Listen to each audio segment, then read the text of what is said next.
Alright YouTube, what's up? Logan here. As you can see, I've made a lot of progress getting the engine back together.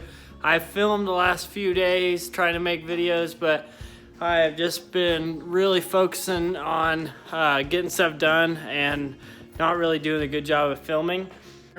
This is what I've got done up until right now. So we have the intake on, intake manifold, we have everything on, everything buttoned up. And this right here, in one of my first videos, I mentioned that I was having trouble getting this off. I thought it was just a regular vacuum line and it had just, or coolant line, and messed up. But this is actually a fuel pressure damper. And basically when you take, this is a sealed unit, this line on here from the factory. When you take that off, it's damn near impossible to get one back on. So I had to order this whole unit. There's a quick connect down there. Not enough light for you to see it. Okay, forget that. I left a flashlight down there. I left it turned on all night. Anyways, I got that line ordered. It'll be here Monday the 9th. So although that sucks, it still gives us time to test, and there's still stuff I can do in the meantime. So today we need to get the differential in, get the exhaust on. I got all new zinc plated hardware for the exhaust so it doesn't rust. And then I also got new exhaust manifold gaskets. So we can do that. We can torque down the crank pulley. So I had to get medium strength thread locker for the crank pulley.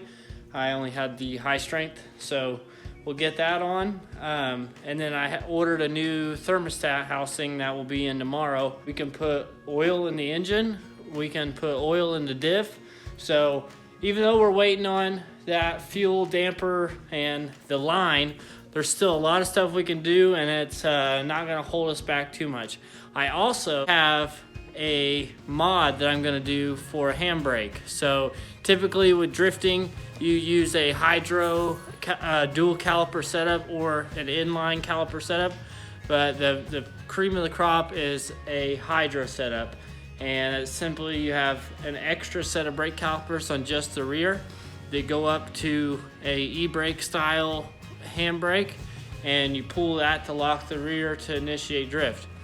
Well, that's expensive. I mean, it's like $300 to get the caliper brackets, you know, 200, 300. And then you got $100 in calipers. You need pads.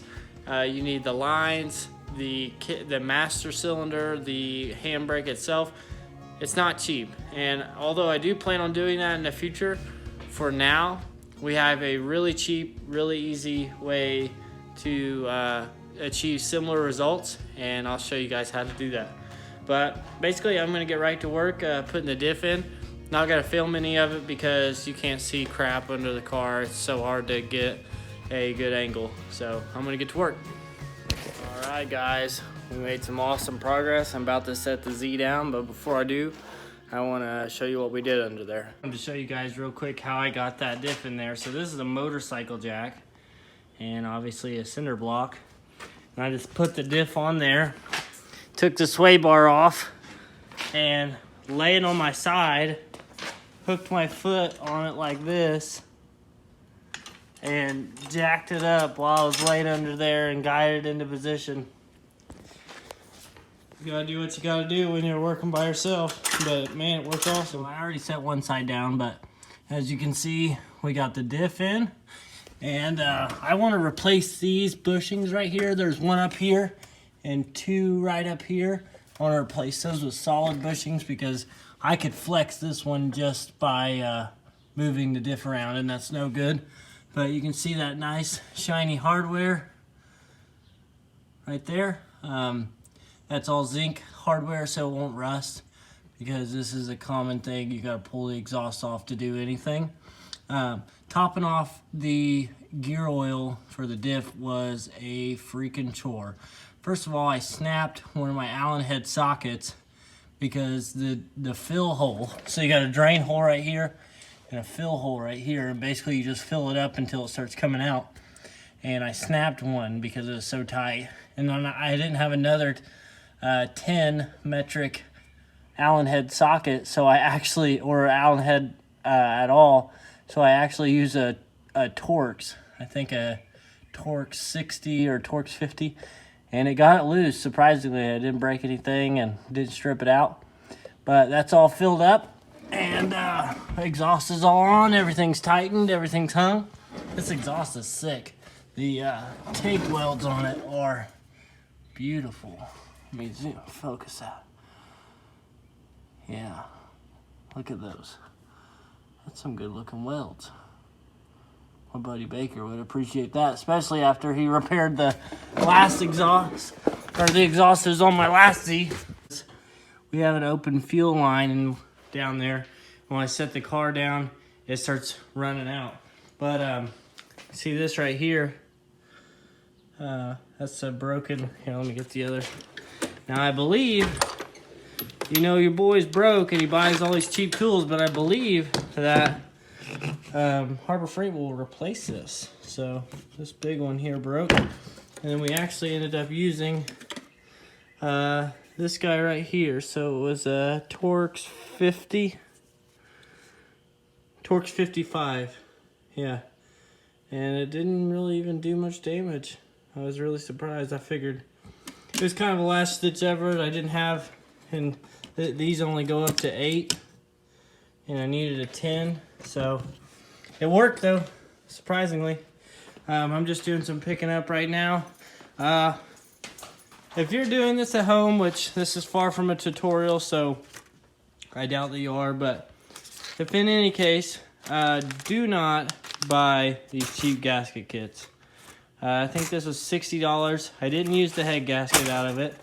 I didn't use the intake manifold gasket out of it because I needed 2 of them. So I actually just RTV'd the thing. And I would have used the metal one, but this is actually a plastic plenum spacer. And that plastic on that metal, I don't think it would have made the seal the same way it's designed to, with metal and metal clamping together. I used the exhaust gasket out of there. And I used the inside of this. So this actually comes, you can see where this has been modified there. So this actually comes together. And then if you have a intake plenum spacer, you separate this, and this goes up here and that goes down there. So I didn't use that. I bought this part off of eBay as well. It was way cheap, way too cheap to be OEM Nissan. And you see it says ejector assembly fuel. That's not what this is. This is a cam angle sensor, cam position sensor, and they just get some random genuine Nissan bags, but I guarantee if I look up this part number, it won't be right. So it really sells it as a genuine OEM part when it's not.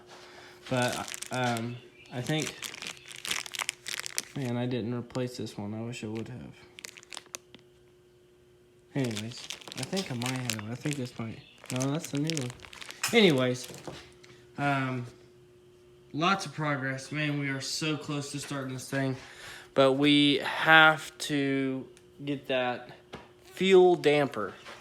I think I said earlier, this guy right here. I actually have the piece that I cut off. So when I was messing with this thing and trying to get this off, this is the outside of it. This is the outside of the line that connects right here. And it looks just like a radiator line or vacuum line. And I didn't know, what this was. So I just start twisting it, and it starts twisting. And I'm like, why won't this thing come off? It doesn't make any sense.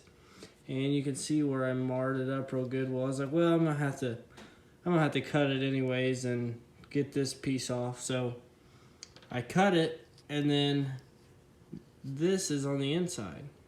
So this is nylon, some sort of semi-flexible plastic, and it's inside.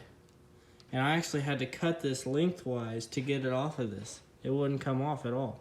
So I was like, all right, well, that's fine. There's plenty left on the remaining line. It's in here. got my Honda back. Been letting a buddy borrow it. And he just got his new car. So this is the remaining line right here. And I thought, oh, well, there's plenty. It's got the quick connection. I was like, oh, there's plenty to connect that. And, you know, I just slide it on. And that plastic is just so tough, it would not go. And then there's no clamp on this or anything from the factory. It's just like formed to it. So a guy said I could soak it in hot water and squeeze it on there, but I don't trust that. So we ordered this whole assembly. So it comes with this already connected, and this whole line, and this quick connect right there. And that is right down in there. That line right there. So that's our fuel line. And I believe it's a fuel supply. Yeah, it's a fuel supply. And then this is our fuel supply. It goes in here, comes out the bottom, and then into a regulator, and then into the rails. But anyways, I think I'm gonna call it for today. We made a lot of good progress, and then tomorrow we'll get a little bit more done, and we'll get everything done aside from the fuel dampener, so that when that comes in, we pop that thing in and we're rolling. So that's gonna be all for today. Have a good day. Peace.